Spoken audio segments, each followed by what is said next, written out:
اگر من تولید کننده ی فیلم باشم با هر پایه‌ای و هر مدل تولیدی سراغ چه مستر بچی میرم؟ من 2 قسمت کردم.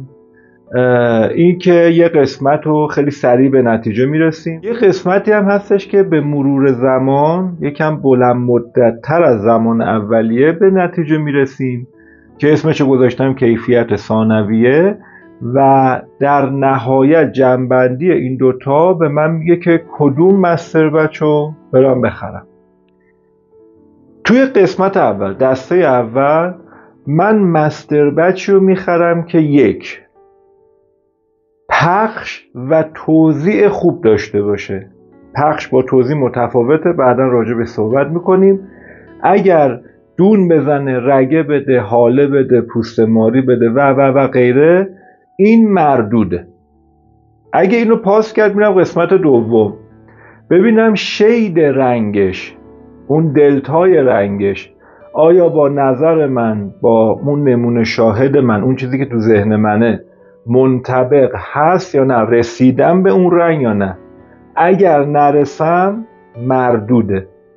حالا اگر اوکی بود میرم گزینه سوم، پوشش مستر بچه که من گرفتم چقدر قدرت داره، چقدر قویه، که خیلی مربوط به درصد مصرف. بعد از این اگر اینجور نبود، پوششش که ضعیف بود، خب مردود، خوب بود، میرم قسمت 4.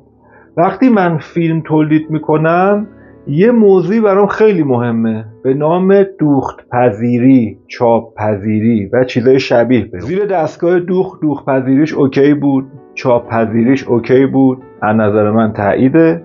اگر اوکی نبود تایید نیست.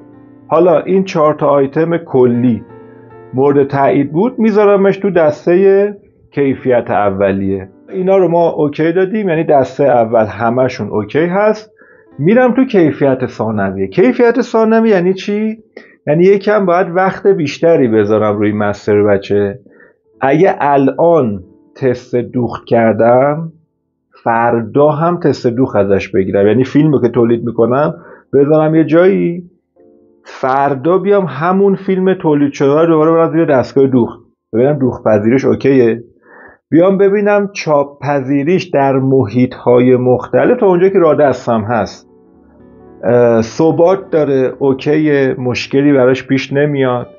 بیام ببینم بعد از مصرف مستر بچ هم توی رنج زمانی مشخص دستگاه هم آسیب نمیبینه، سیلندر رو ماردون من درست داره کار میکنه، فیلترام زیاد نمیگیره.